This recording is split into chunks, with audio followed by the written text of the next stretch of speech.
கடலூர் மாவட்டத்தில் மொத்தம் 11 பேருந்து பணிமனைகள் உள்ளன. 650 பேருந்துகள் உள்ளன. 4000க்கும் மேற்பட்ட தொழிலாளர் உள்ளனர். கடலூர் மாவட்டத்தில் தற்பொழுது காவல்துறை கட்டுப்பாட்டிலே உள்ளது என கூறலாம். குறிப்பாக நள்ளிரவு முதல் காவல்துறை கண்காணிப்பாளர் ராஜாராம் தலைமையில் போலீசார் ரோந்து பணியில் ஈடுபட்டார்கள். குறிப்பாக பேருந்து நிலையம் பணிமனை முன்பாக ஏராளமான போலீசார் குவிக்கப்பட்டு, அதாவது பொதுமக்கள் எந்த ஒரு பாதிப்பும் ஏற்படக்கூடாத வண்ணம் தமிழக அரசு உத்தரவின் பேரில் தற்பொழுது பணிமனையிலிருந்து பேருந்து சென்றது. குறிப்பாக 50% பேருந்துகள் செல்லப்பட்டதாக கூறலாம். குறிப்பாக சொல்ல போனால், அதாவது பேருந்துகள், அதாவது பள்ளிக்கு செல்லக்கூடிய மாணவர்கள், வேலை செல்லக்கூடியவர்கள் யாரும் பாதிக்கக்கூடாத வண்ணத்தில் தமிழக அரசும் மாவட்ட நிர்வாகம் தொடர்ந்து இருந்தது. இந்நிலையில் தான் தற்பொழுது கடலூர் மாவட்டத்தில், அதாவது நடத்துனர் இல்லாமல் புறப்பட்ட பேருந்தை தடுத்து நிறுத்தினர். குறிப்பாக சொல்ல போனால் போராட்டமானது கடலூர் பணிமனையிலிருந்து பேருந்து நிலையத்திற்கு நடத்துனர் இல்லாமல் செல்லக்கூடாது. குறிப்பாக பேருந்து செல்லலாம், நடத்துனரும் ஓட்டுநரும் சென்றால் மட்டுமே பேருந்து வெளியே செல்ல வேண்டும் என அண்ணா தொழிற்சங்கத்தினர் எதிர்ப்பு தெரிவித்தனர். இந்நிலையில் தான் தற்பொழுது இரு தரப்பினருக்கும் தள்ளுமுள்ளி ஏற்பட்டது. அதே போன்று, அதாவது தற்காலிக ஓட்டுநரை வைத்து செல்லக்கூடாது ஆகவே உள்ளிட்ட பல்வேறு கோரிக்கைகளை வலியுறுத்தி அந்த போராட்டமானது நடைபெற்றது.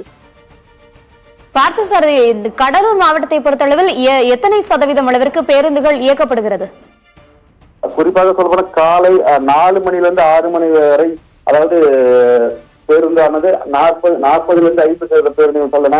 குறிப்பாக அடுத்தடுத்து 9 மணி நிலவரப்படி குறிப்பாக தற்பொழுது 75% பேருந்துகள் சென்றிருக்கின்றன. இருந்த போதிலும் அங்க இருக்கக்கூடிய அண்ணா தொழிற்சங்கம் உள்ளிட்ட எதிர்ப்பு தெரிவிக்கும் சங்கங்கள் உள்ளே இருந்து பேருந்துகள் நடத்துனர் ஓட்டுநர் மட்டுமே செல்ல வேண்டும் உள்ளிட்ட, அதே போன்று கடலூர் மாவட்டத்தில் 49, அதாவது 4 மணிலிருந்து 6 மணிக்குள் 41 பேருந்துகள் இயக்கப்பட வேண்டும்.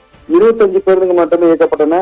குறிப்பாக சொல்லப்பட்டால் இங்கிருந்து பணிமனையிலிருந்து பேருந்து நிலையத்துக்கு வெறும் பேருந்து மட்டும் நடத்துனர் இல்லாமல் சென்றதால் தான் இது போன்ற தள்ளுமுள்ளு நடைபெற்றது.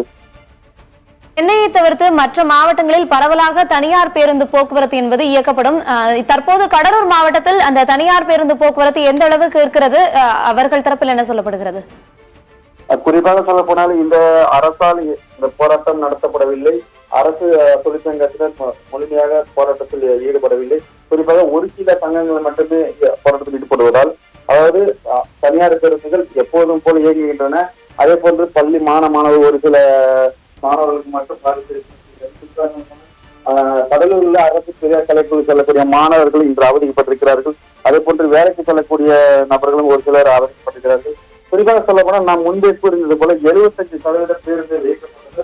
ஒரு சில மாணவர்கள், ஒரு சில பொதுமக்களுமே பாதிக்கப்பட்டிருக்கிறார்கள்.